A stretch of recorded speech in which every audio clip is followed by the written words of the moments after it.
सीटों पर उपचुनाव को लेकर प्रशासन की मुश्किलें लगातार बढ़ती जा रही है। लेकिन अगर बात करें इंदौर के सांवेर सीट की, तो अब दोनों ही पार्टियों के लिए सांवेर सीट प्रतिष्ठा का विषय बन चुकी है। दोनों ही पार्टियों की प्रत्याशी और उनके कार्यकर्ता एक दूसरे पर लगातार सवालिया निशान खड़ा कर रहे हैं।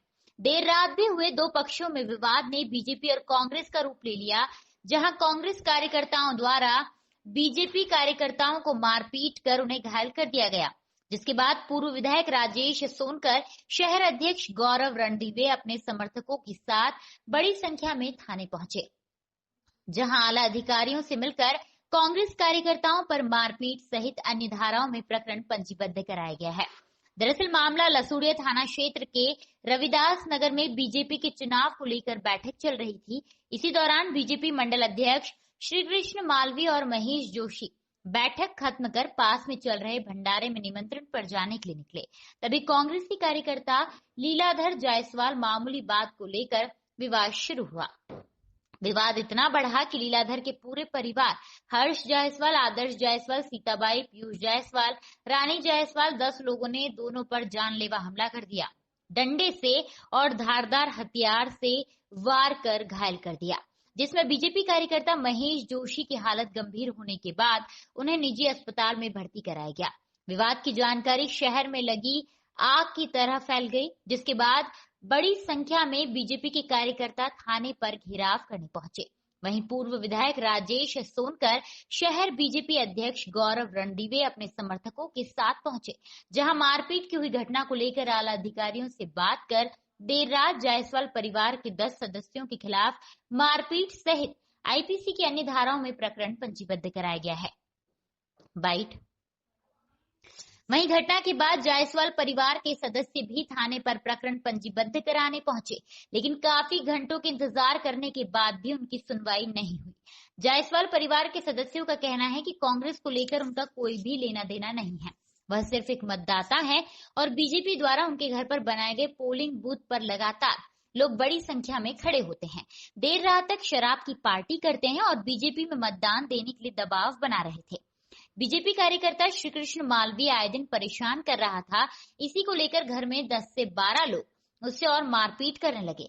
घर में जायसवाल परिवार को एक बेटा और 5 महिलाएं थी, लेकिन उसके बावजूद पुलिस दबाव में आकर कोई कार्यवाही नहीं कर रही है। पूरे मामले को लेकर पुलिस आसपास लगे सीसीटीवी फुटेज और बयानों के बाद वैधानिक कार्यवाही करने की बात कर रही है। सर, कुछ कार्यकर्ताओं को पत्थर मारने का फाइन चला, क्या मामला? हमारे बूथ अध्यक्ष हैं श्री कृष्ण मालवी जी, जो अनुसूचित जाति मोर्चे के भी हमारे पदाधिकारी हैं। वो अपने घर पे बैठ के पार्टी की एक टोली की बैठक थी, वहाँ चुनाव संबंधित और अपना काम कर रहे थे। एक सामने कांग्रेसी गुंडा रहता है जायसवाल परिवार, उन्होंने पूरे परिवार ने हमला कर दिया। पूरे परिवार के लोगों ने उन पे पत्थरों से, धारदार हथियारों से, एक हमारा कार्यकर्ता महेश जोशी गंभीर रूप से आईसीयू में एडमिट है भंडारी हॉस्पिटल में, और श्री कृष्ण मालवी जी भी गंभीर रूप से घायल हुए हैं। कांग्रेस की बौखलाहट, चूँकि कांग्रेस विधानसभा में हार रही है और प्रेमचंद गुड्डू का जो तरीका है, जिन पोलिंग पे भारतीय जनता पार्टी मजबूत है उस पर गुंडागिरी, दादागिरी करके वो इस तरह चुनाव को एक दूसरी ओर मोड़ना चाहते हैं, और भारतीय जनता पार्टी का कार्यकर्ता हर तरीके का जवाब देने में सक्षम है। किस प्रकार का सर क्या लगा है उनको? पत्थर से हमला किया गया, धारदार हथियारों से हमला किया गया। हमारे कार्यकर्ता महेश जोशी का पूरा जबड़ा टूट गया है, दांत टूट गए हैं, सर पे फ्रैक्चर है, आईसीयू में एडमिट है। मालवी जायसवाल परिवार सामने ही रहता है, कांग्रेस का परिवार है, अवैध काम करता है, अवैध गैस की टंकियां भरना, अवैध दारू बेचना। पूर्व में भी कार्यकर्ताओं ने टीआई को कंप्लेंट की थी, मगर पता नहीं क्यों कोई कार्रवाई नहीं हुई उस पर।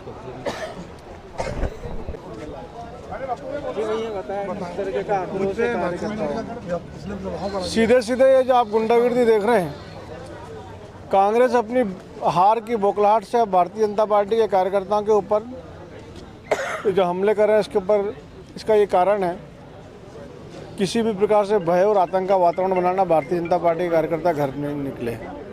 श्री कृष्ण मालवी हमारा अनुसूचित जाति मोर्चे का मंडल अध्यक्ष है। आज से 4 दिन पहले भी कांग्रेस के इन गुंडों ने उसको रोक कर धमकाया था, काम करने से मना किया था। निरंतर जब वो क्षेत्र में काम कर रहा था, आज पार्टी के बूथ स्तर के कार्यकर्ताओं की एक बैठक थी और बैठक के दौरान जैसे ही वो कार्यकर्ता हमारे बाहर निकले तो कांग्रेस के इन गुंडों ने उनको रोकते हुए कि हमने तुम्हें बस्ती में काम करने के लिए मना किया था, आप बस्ती में काम कैसे, यहाँ पर बैठक कैसे करी, इस बात को लेकर उनके ऊपर हमला किया। श्री कृष्ण मालवीय के शरीर पे कई जगह घाव हैं, उसके साथ मारापीटी करी, उनके परिवार पे जाके हम हमला किया, उनके परिवार की महिलाओं के साथ मारापीटी करी। महेश जोशी नाम का जो हमारा कार्यकर्ता, उसके चेहरे पर रिवॉल्वर की जो बट होती है उससे मारा, जिससे उसके चेहरे पर गंभीर चोट भी आई है। और जो कार्यकर्ता बीच बचाव करने आए तो उनके ऊपर पत्थरों से हमला किया। मतलब ये सीधा सीधा भय और आतंक की राजनीति कांग्रेस के लोग कर रहे हैं और कांग्रेस के लोगों से हम इससे ज़्यादा कोई अपेक्षा कर भी नहीं सकते हैं। जिस पार्टी के बड़े नेता गुंडागर्दी की भाषा बोलते हो, पुलिस अधिकारियों को, प्रशासनिक अधिकारियों को धमकाने की बात कर रहे हो, चुनाव के बाद देख लेने की, हम तो बार बार कह रहे हैं, कई दिनों से कह रहे हैं कि जिस प्रकार से जीतू पटवारी जी, प्रेमचंद गुड्डू जी लगातार हर भाषण में बोल रहे हैं कि चुनाव के बाद हम देख लेंगे और हमारी चक्की बहुत बारीक पिसती है, तो हम कह ही रहे थे कि इनका मतलब यही है कि शायद चुनाव के बाद ये गुंडागर्दी करेंगे, मारापीटी करेंगे, लोगों से के ऊपर हमले करवाएंगे। लेकिन उनसे चुनाव होने तक का भी इंतजार नहीं हुआ और उन्होंने उस काम को करना शुरू कर दिया। कार्यकर्ता के साथ जो मारापीटी हुई है, इस बात का प्रमाण है कि जो धमकियां वो दे रहे थे उस धमकियों को पूरा करने में लग गया है। लेकिन भारतीय जनता पार्टी का कार्यकर्ता इस प्रकार की गुंडागर्दी से डरने चमकने वाला नहीं है। हमारा कार्यकर्ता पूरी मुस्तैदी और पूरी हिम्मत के साथ बूथ पे लगा हुआ और हम इस चुनाव को जीतेंगे। और इस प्रकार के अगर हमले हमारे कार्यकर्ताओं पे हुए तो हम उसका जवाब भी उचित तरीके से देने में सक्षम हैं।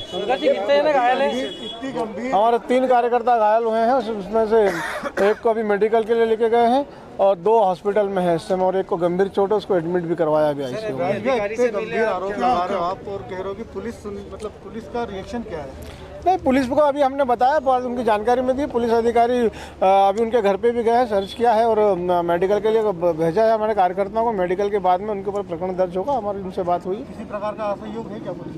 नहीं, पुलिस का कोई असहयोग ऐसा नहीं है। पुलिस को भी हमने हमारी पूरी बात बताई और पुलिस के लोग कार्रवाई कर रहे हैं और अगर नहीं करेंगे तो उसके लिए भी फिर हम अपनी स्तर पर आरोपी की सर बीजेपी के पदाधिकारी आए थे, एक मारपीट का मामला है, पथराव भी हुआ है, क्या कुछ अभी पता चला और किन के विरुद्ध ये कार्रवाई की? अभी 2 पक्षों के बीच में कुछ विवाद की सूचना थी, तो जिसमें एक पक्ष को चोट है, मेडिकल कराया जा रहा है। मेडिकल कराने के पश्चात जो भी उचित कार्रवाई होगी वो की जाएगी। हाँ सर, इसमें बता देना है कि कांग्रेस और बीजेपी को लेकर के भी विवाद है, क्योंकि बीजेपी के पे शहर अध्यक्ष यहाँ पर आए थे, पूर्व विधायक यहाँ पर पहुँचे थे। हाँ, इसमें बात हुई कौन? इसमें अब एक पक्ष के लोग तो आए थे अभी आके थाने पर, उन्होंने अपनी बात रखी है। दूसरा पक्ष अभी ये स्पष्ट नहीं है कि वो किस पार्टी को है या किस पक्ष को संबंधित रखता है। वो पुलिस द्वारा इसमें तत्काल ही रिपोर्ट आई है। अभी उचित इसमें कार्रवाई जो भी है वो की जा रही है। भैया क्या हो गया था, क्या पूरी घटना और कहाँ की घटना है? ये रविदास नगर की घटना है। मैं भारतीय जनता पार्टी मोर्चे में, अनुसूचित जाति मोर्चे में नेपाली मंडल अध्यक्ष हूँ। हमारी बैठक चल रही थी चुनाव को लेकर के। बैठक हमारे सब क्षेत्र के सब वरिष्ठ लोग थे, सब भारतीय जनता पार्टी के समर्थन में एक छोटी सी बैठक रखी थी। वो बैठक खत्म होने के बाद में हम भंडारे में जा रहे थे। मैं सबसे आगे था, बाकी मेरे साथियों सब पीछे थे। और मेरे घर के ठीक सामने एक लीलाधर जायसवाल और उसका पूरा बड़ा परिवार है, जिसमें उसके पिताजी, भाई, 2 बच्चे, उसके भाई का एक बच्चा, पत्नी और उसकी बहू, ये सब लोगों ने मिल कर के मेरे को पहले रोक कर के बोला कि बोले तो हमारे बहुत सारे कार्यकर्ताओं को तोड़ रहा है। तो मैंने उससे हाथ जोड़कर निवेदन करा कि भैया मैं मेरा काम कर रहा हूँ भारतीय जनता पार्टी का, भारतीय जनता पार्टी की विचारधारा से लोग जुड़ रहे हैं, आ रहे हैं, मैं उसमें क्या कर सकता हूँ, तुम भी लेके जाओ। मेरा नाम श्रद्धा जायसवाल है और इनका कार्यालय है, 2 कार्यालय है, एक इनका एक नीचे घर है, ऊपर घर है, तो एक कार्यालय पहले ऊपर था। तो इन्होंने हमारे ठीक घर के सामने कार्यालय खोला। वहाँ पे कम से कम 40 से 50 कार्यकर्ता, 10 फीट की भी जगह नहीं है, 40 से 50 कार्यकर्ता दिन में सुबह 8 बजे से तो रात को 1 बजे तक रहते हैं। वो दारू पीते हैं, सब करते हैं, सब सामने ऐसे मुंह करके बैठते हैं। हमारा एक शटर है, कोई गेट नहीं है, तो वो सामने से सब दिखता है घर का। और कम से कम 200 कार्यकर्ता, आज दिन में भी इनने कम से कम 50 महिलाओं को, जो कि 100-100 रुपये, 200-200 रुपये देते हैं, ये हमारे घर पे भी खबर आई थी। और इनने अंदर पूरे मोहल्ले में औरतों को 1 औरतों को 200 रुपए बांटे और साड़ी बांटी बीजेपी के कार्यकर्ता ने सामने नारे और पीछे से आज की बात कर रहे हैं, दोपहर में पीछे से आगे तक इनने रैली निकाली, बहुत नारेबाजी करी, 100-150 आदमी तो ये लेके आए और उसके बाद 200 कार्यकर्ता हुआ पीछे की गली में।